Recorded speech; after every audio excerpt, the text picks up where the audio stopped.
오늘 창세전에 세우신 계획, 에베소서 오늘 1장 3절 6절 말씀 통해서 하나님께서 우리에게 주신 말씀을 통해서 은혜를 받겠습니다. 어떤 가정의 아빠가 출장에서 돌아와서 오랜만에 가족들과 집에서 저녁밥을 먹게 되었습니다. 그런데 둘째 아들 녀석이 그날 유치원에서 배웠는지 그 식탁 앞에서 감사히 먹겠습니다 그러면서 밥을 먹는 것입니다. 어찌나 그 모습이 예쁘고 대견한지 가족들은 앞으로 밥을 먹을 때마다 항상 우리 감사 인사하고 먹자 약속했습니다. 그래서 어느 날 온 식구가 밥을 먹는데 그 식탁 위에 오른 반찬이 딸랑 2가지뿐이었습니다.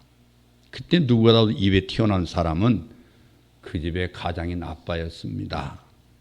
아이들 앞에서 불평도 못하고 그렇다고 해서 감사 인사는 해야 할 것 같은데 상당히 망설여지는 그 순간 그 아빠 입에서 튀어나오는 말이 간신히 먹겠습니다. 이런 말을 했습니다. 감사가 몸에 배이지 않으면 감사가 쉽게 나오질 않는다 그 말이죠. 그렇지만 평상시 어떤 일을 겪었어도 감사를 입에 달고 살면 짜증나는 상황 속에서도 감사합니다. 이게 저절로 튀어나온다 그 말이에요.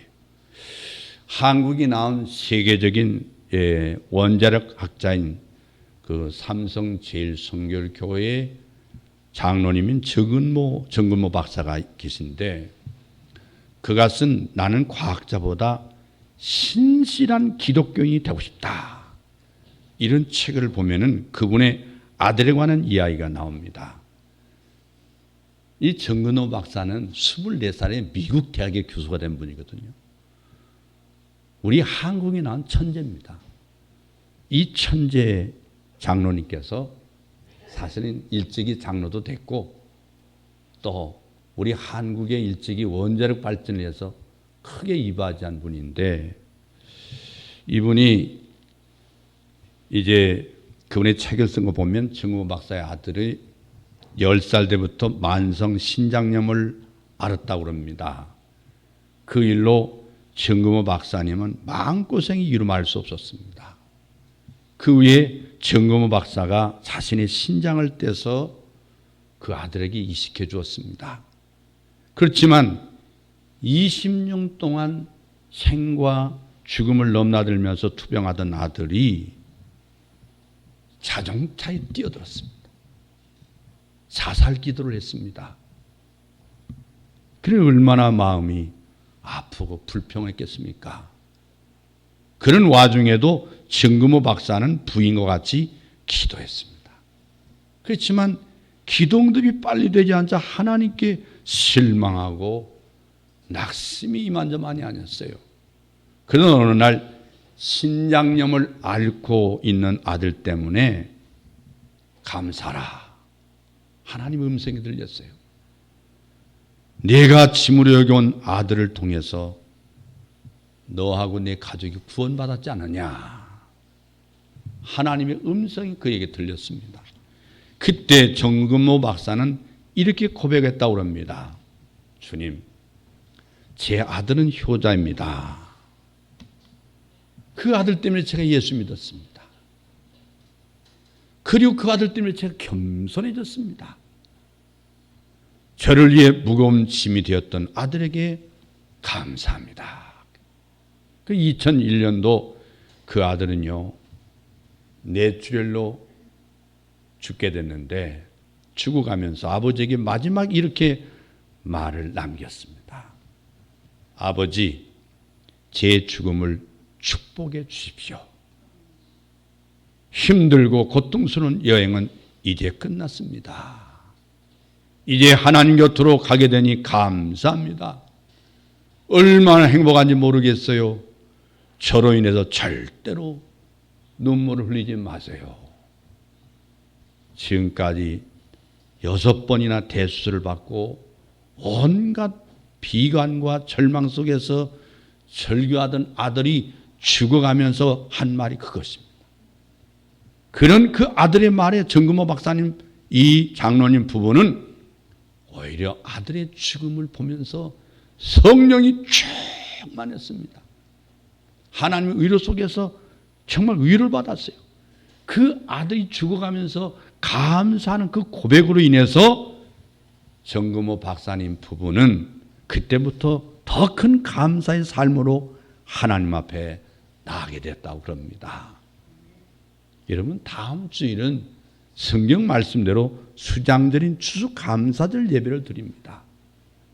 여러분 자신의 구원에 하나님께서 창세전부터 계획하신 것을 감사함으로 여러분 깨닫습니까? 정말 나의 구원을 감사합니다. 기쁨과 감사함으로 추수감사절 예물을 준비하기를 바랍니다. 오늘 여러분 이 말씀 통해서 특별히 에베소서에 보면 바울이 감옥에 갇혀 있지 않습니까?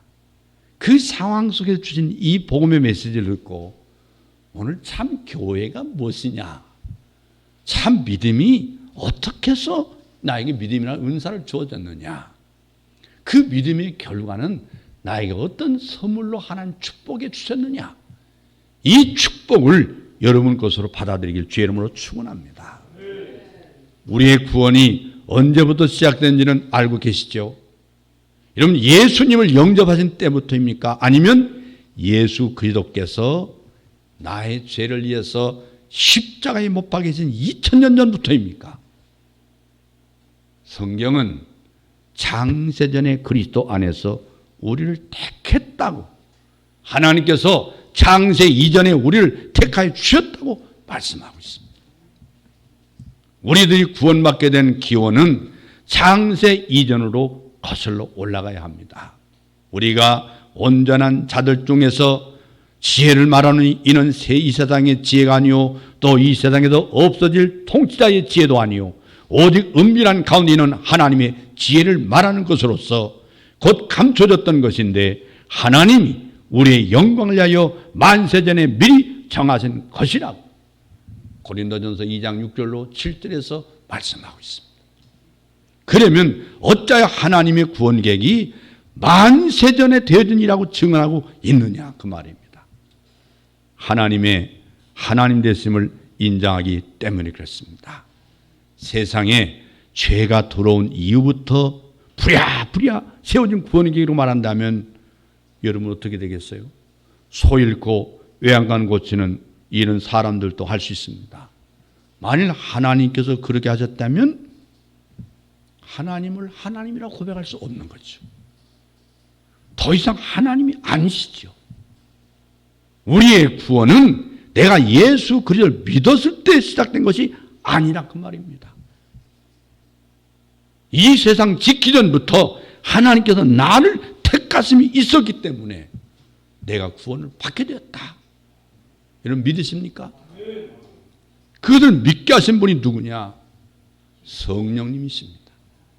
성령께서 이 엄청난 사랑을 깨닫게 하시고 믿게 된 지금의 심정은 어떻습니까? 찬송하려다 하나님, 할렐루야, 하나님께 찬양을 돌릴 수 있기를 바랍니다. 이 신비가 대세상에 기도로 알려진 요한복음 17장에 잘 나타나 있습니다. 세상 중에서 내게 주신 사람들이라고 말씀했어요. 세상 중에서 내게 주신 사람들이라. 이 세상에 78억이 살고 있는데 그 많은 사람 가운데 하나님께서 내게 주신 사람들이라고 성경은 예수님 말씀하고 있어요. 저희는 아버지 것이었는데 내게 주셨다고 요한복음 17장 6절에서 말씀하고 있어요. 하나님께서 택하셨기 때문에 아버지의 것이었는데 아들에게 주셨다고 예수님이 요한복음 17장에 말씀하고 있어요. 이 점을 바울은 이렇게 고백하고 있습니다. 너희는 하나님으로부터 나서 그리스도 예수 안에 있다. 고린도전 1장 30절에 말씀하고 있는 말씀이에요.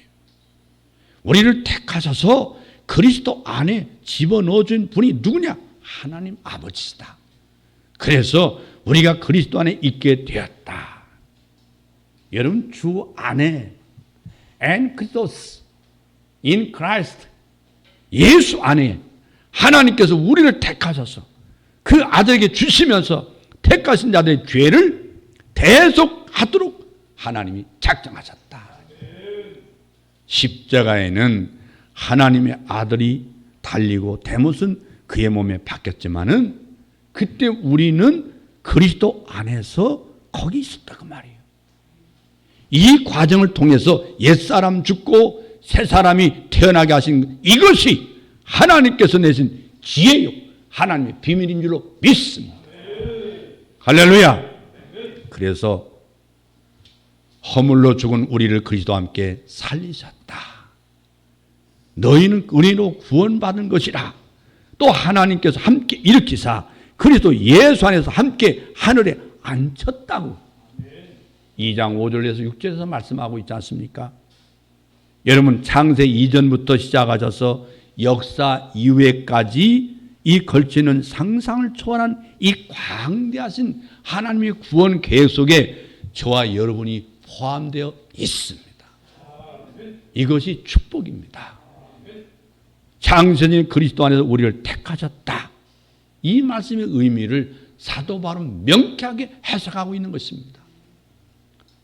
창세전에 그리스도 안에서 우리를 택하사 우리를 그 사랑 안에서 그 앞에 거룩하고 흠이 없게 하시려고 그 기쁘신 뜻대로 우리를 예정하사 예수 그리스도로 말미암아 자기 아들들이 되게 하셨다.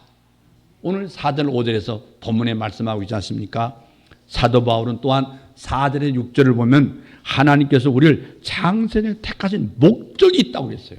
그 목적이 무엇이며 그리스도 안에 있게 하신 의도가 무엇인가를 말씀하고 있어요. 첫째는 자기 아들들이 되게 하셨다. 우리는 하나님의 자녀가 된 걸 믿습니까? 이 점에서 어찌하여 하나님께서 죄가 세상에 들어오기 전 만세전에 우리의 구원을 예정하신가를 생각해 하는 말씀이에요. 바울은 고린도전서 15장 49절에서 우리가 흙에 속한 자의 형상을 입은 것 같이 또한 하늘에 속한 이의 형상을 입으리라. 무슨 말씀입니까? 무슨 뜻입니까? 우리의 구원은 아담 하와의 범죄 이전 상태로 회복되는 것이 아니라 그 말이에요. 신분적으로는 하나님의 아들들이 되게 하시고 형상으로는 죽은 자 가운데서 부활하신 그리스도의 형상을 있게 하시는 이 영광을 위해서 창세전에 계획하셨다. 그러므로 구약시대는 왕과 백성의 관계인 너희를 속량하여 너희를 내 백성을 삼고 출애굽기 6장 6절에서 7절을 말씀하셨는데 하나님께서 이스라엘 백성들을 출애굽하게 하신 목적이 있단 말이에요. 영적으로 저와 여러분을 에클레시아, 여러분 교회란 말이 뭡니까? 에클레시아. 여러분 헬라지만은 이 그리스도의 에클레시아는요, 밖으로, 클레시아, 수많은 죄악 중에 있는 사람들 중에 특별히 뽑아내서 불러냈다는 의미예요. 할렐루야. 여러분이 다 죄악 중에 있던 사람이었습니다. 멸망으로 가는 인생이었습니다. 지옥으로 가는 인생이었습니다. 하나님께 그 많은 삶 중에 우리를 선택하셨습니다. 거기서 불러내 주셨습니다. 여러분 진정한 교회가 누굽니까? 여러분 자신인 걸 믿으시길 바랍니다. 할렐루야. 내 안에 누가 계십니까? 하나님이 계신 줄로 믿습니다. 할렐루야. 여러분 이 중요한 말씀이 바로 오늘 이 말씀인데요. 우리는 죄에 대한 책임이다. 원래 우리의 죄에 대한 책임을 져야 돼요. 이 정죄만을 면제받고 지옥 형벌에서 구원받은 사람이 아니라는 거예요. 나 지옥에서 구원해 주셨어. 이걸로 끝나는 게 아니라 하나님의 아들, 딸이 되게 주셨다. 하나님의 상속자가 됐다. 이 점을 로마서 8장 15절 보면 양자의 영을 받았으므로 양자의 영을 받았으면 우리가 아빠, 아버지라 부르짖느니라. 하나님을 아빠로 부를 수 있습니다. 아버지의 하나님의 유산을 내가 받을 수 있는 상속자라는 사실입니다. 이 엄청난 축복을 받았어요. 여러분 하나님이 미리 하신 자들을 또한 그 아들의 형상을 본받게 하게 하여 미리 정하셨으니 이는 그로 많은 형제 중에서 맏아들이 되게 하려 하심이라. 로마서 8장 29절에서 말씀하고 있습니다. 둘째로는 그 앞에 거룩하고 흠이 없게 한다고 오늘 본문 4절에 말씀하고 있는데 하나님 앞에 흠이 없게 하시려고 택해 주셨다. 언제 이 경지에 이르게 되느냐? 예수 믿는 그리스도인, 이 그리스도인이라는 것은 사랑하는 자들아, 우리가 지금은 하나님의 자녀라. 그런 대로 이미 구원을 얻어서 하나님의 자녀된 자들을 말하는 거예요. 그리스도인은 하나님의 자녀가 된 자 말합니다. 하나님의 자녀. 그러면 장래에 어떻게 될지를 아직 나타나지 아니었으나 한 대로 완성이 안 됐습니다. 여러분 요한일서 3장 2절 보면 그가 나타내시면 우리가 그와 같을 줄을 아는 것은 그의 참모습 그대로 볼 것이기 때문이라. 주님께서 나타내시는 이 재림의 날에 가서 우리 구원이 비로소 완성이 된 줄로 믿습니다. 이 점을 5장 27절 보면 자기 앞에 영광스러운 교회를 세우사 티나 주림 잡힌 것이나 이런 것들이 없이 거룩하고 흠이 없게 하려 하심이라. 그 날에는 거룩하고 흠이 없게 될 것이다. 지금 우리는 사탄의 세력으로부터는 해방되어서 이 영적인 자유를 얻었지만은 이 썩을 몸, 썩을 것이 썩지 아니함을 잊고 이 죽을 것이 죽지 아니함을 입을 때는 사망을 삼키고 이기리라. 이 말씀대로 이루어지리라. 언제? 고린도서 15장 54절은 예수님의 부활절이지 않습니까? 우리가 예수님이 재림하시는 그날 우리가 부활할 때 이 영광의 자유에 우리가 이르지 못한 상태였지만 그렇게 되어진다. 여러분 로마서 8장 20절 보면 영광의 자유라고 말하고 있거든요. 그게 바로 영광의 자유가 구원의 완성된 날을 말하는 거예요. 우리가 영원토록 하나님과 함께 영생이 축복받는 날. 그래서 연약에 쌓여있는 그 육신의 병마, 인간의 고통도 당하고 영적으로 흠이 많은 상태입니다마는 예수님이 재림하실 때 완전한 몸으로 변화되리니. 세 번째는요, 현대교회 그리스도인들이 땅의 일만 생각하다 보니까 영광의 자유에 이르게 될 영화에 관해서 너무 둔감하게 사람들이 머리가 둔감해 되어 있습니다. 이 세상의 소망에만 많은 사람들이 관심 있잖아요. 여러분 고린도전서 15장 21절 보면요, 사망이 한 사람으로 말미암았으니 죽은 자의 부활도 한 사람으로 말미암노도다. 아담 안에서 모든 사람이 죽은 것 같이 그리스도 안에서 모든 사람이 삶을 얻으리라. 이 사망이 정복을 당하지 않는다면 온전한 승리, 회복은 아닌 것입니다. 온전한 회복이 아니에요. 우리가 예수 믿어도 죽습니까? 안 죽습니까? 죽잖아요. 근데 영혼이 다시 죽지 않는 일이 언제 일어납니까? 예수께서 재림하시고 우리가 부활하심으로 말미암아 다시는 사망이나 병마나 고통이 없다고 분명히 말씀하고 있어요. 그래서 고린도서 15장 26절 보면 맨 나중에 멸망받을 원수는 사망이니라. 하나님의 심판이 이른단 말이에요. 이때 우리에게는 영광의 자유를 얻게 됩니다. 영광의 자유. 그래서 바울은 복음을 증거하다가 감옥에 갇혔지 않습니까? 예수 증거하는 죄 때문에, 예수 믿으라고 전도하는 것 때문에. 그러니 우리의 시민권은 하늘에 있는지라 거기로부터 구원받는 자 곧 주 예수 그리스도로 기다리노니 그는 만물을 자기의 복종하게 하셔주는 자의 역사로 우리의 낮은 몸을 자기의 영광의 몸에 형체같이 변하게 하시리라. 어디에서? 빌립보서 2장 20절로 21절에 말씀하고 있어요. 우리는 다시는 썩지 않은 몸으로 변화된다. 죽지 않는 몸으로 변화된다. 이것이 영화라를 말합니다. 영화. 그래서 4절 보니까 오늘 본문에 그 앞에 거룩하고 흠이 없게 하시려고 다시는 죽지도 않고 썩지도 않고 다시는 병들지 않고 다시는 눈물 흘리지 않고 애통하지 않는 영원한 영화의 자유, 영광의 자유가 하나님이 보장된 줄로 믿습니다. 그렇다면 이렇게 엄청난 은혜를 우리에게 베푸신 이유가 뭐냐? 여러분 제가 먼저 말씀드리겠습니다. 저는 모릅니다. 웬 은혜인지 웬 사랑인지 저는 몰라요. 우리에게 자격이나 공로가 있기 때문이 절대 아니에요. 우리는 자격이 없어요. 그러므로 여러분도 모른다는 것이 바른 고백일 거예요. 다만 성경에 보면 5절에서 뭐라고 했어요? 그 기쁘신 뜻대로, 그 기쁘신 뜻대로 이 말씀을 우리가 할 뿐이에요. 우리에게 이런 은혜와 복을 베푸는 것은 하나님의 기쁘신 뜻대로 된 것이다. 하나님께서 나를 창세 이전에 택하신 것도, 우리들을 자기의 자녀가 되게 한 것도 전적인 하나님의 기쁘신 뜻이다. 이 점 로마서에 보면요, 로마서 9장 11절 말씀에 보니까 그 자식들이 아직 나지도 아니하고 무슨 선이나 악을 행하지 아니한 때에 택하심을 따라 되는 하나님의 뜻이 행위로 말미암지 않고 오직 부르심으로 말미암아 서게 하려 하사. 오직 부르심으로 말미암아. 저는 이 성경 생각하다 신혼부부에게 반드시 이 말씀을 들어서 축복기도해야 되겠다는 생각이 들었어요.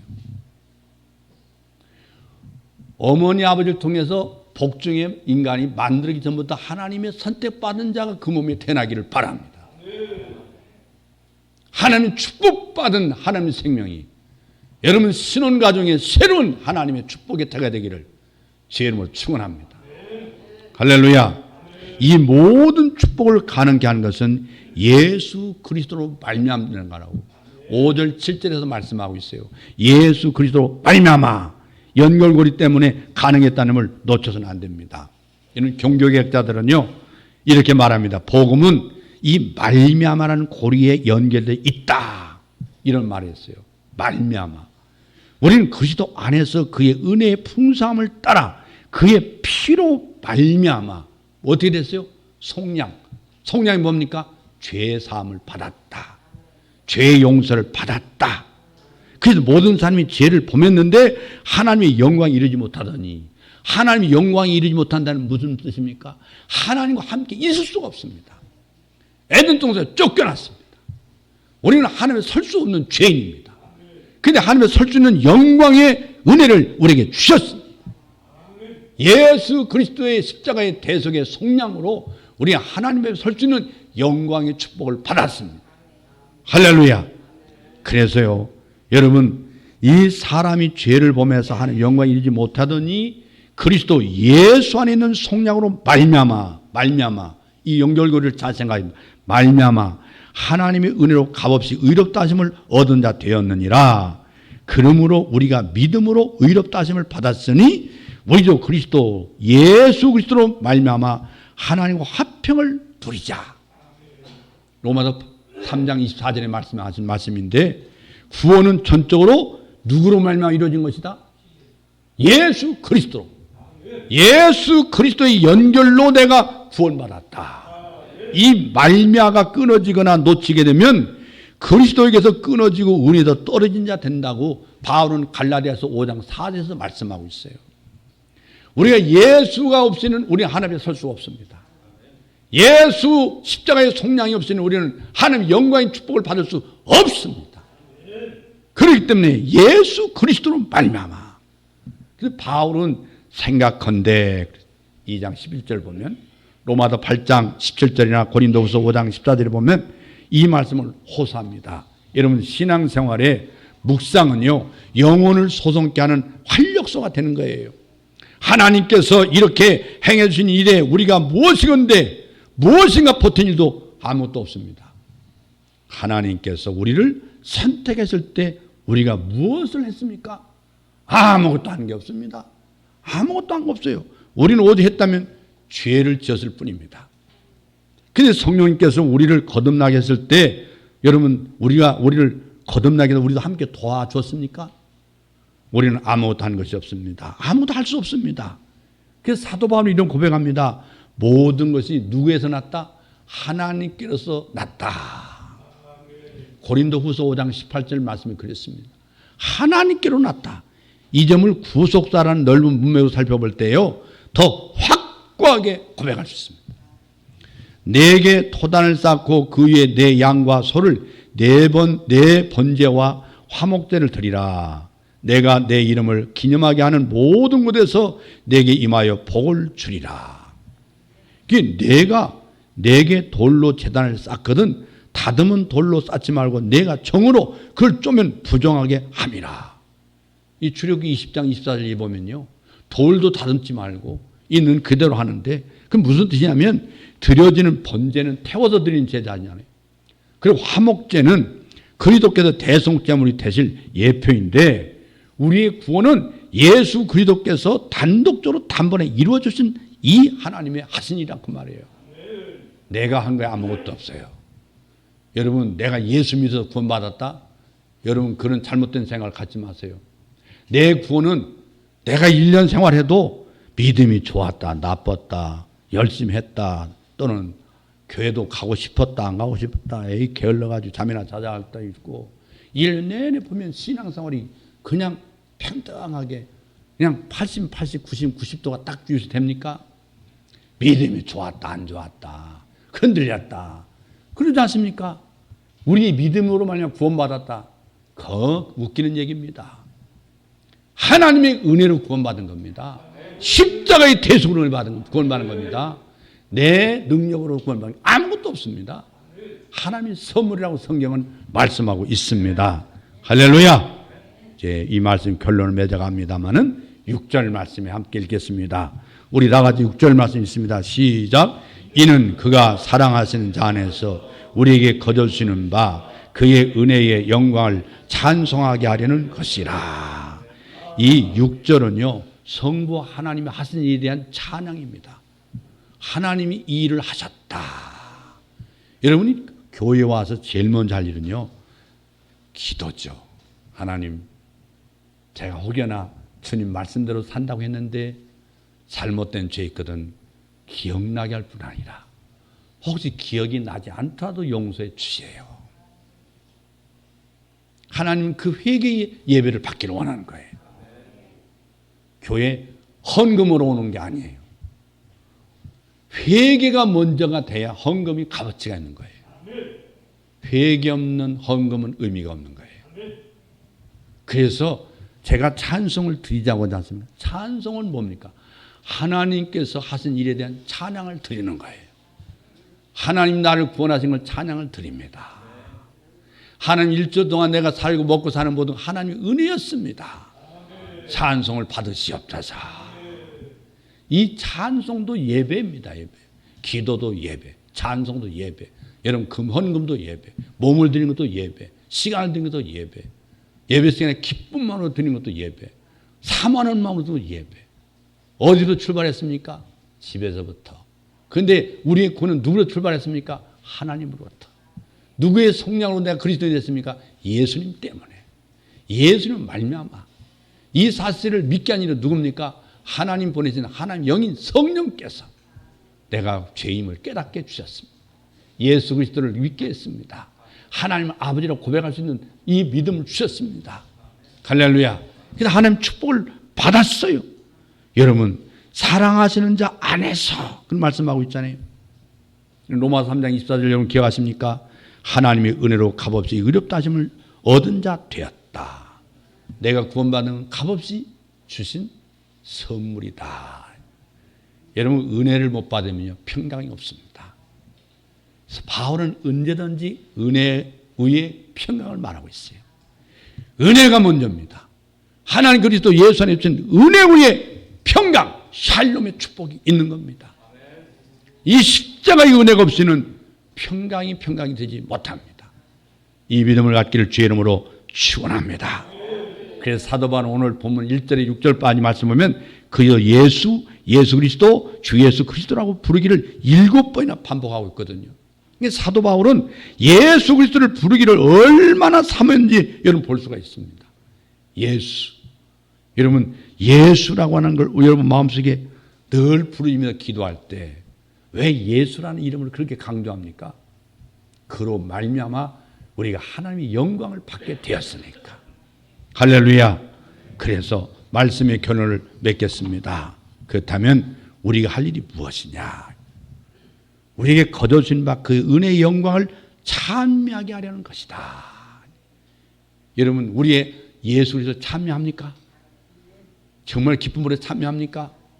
나의 구원 문제를 놓고 찬송하는 성도가 되기를 주의 이름으로 축원합니다. 나의 구원 때문에 이 구원에 대한 찬미, 여러분 잘 하시는 말씀들이죠. 결코 새로운 말씀이 아닙니다. 그의 은혜의 영광을 찬미하게 하시려고 우리를 택했다. 어떻게? 자녀로 삼아 주셨다. 자녀. 여러분 우리가 생각할 때 늘 나는 하나님의 아들이다. 나는 하나님의 딸이다. 나는 하나님의 상속자다. 하나님의 영광을 받은 자다. 우리는 영원한 영생의 소망을 갖고 있다. 기쁨을 가지고 있습니까? 은혜를 받고 평강을 받아야 여러분 생명과 희망이라는 축복을 받습니다.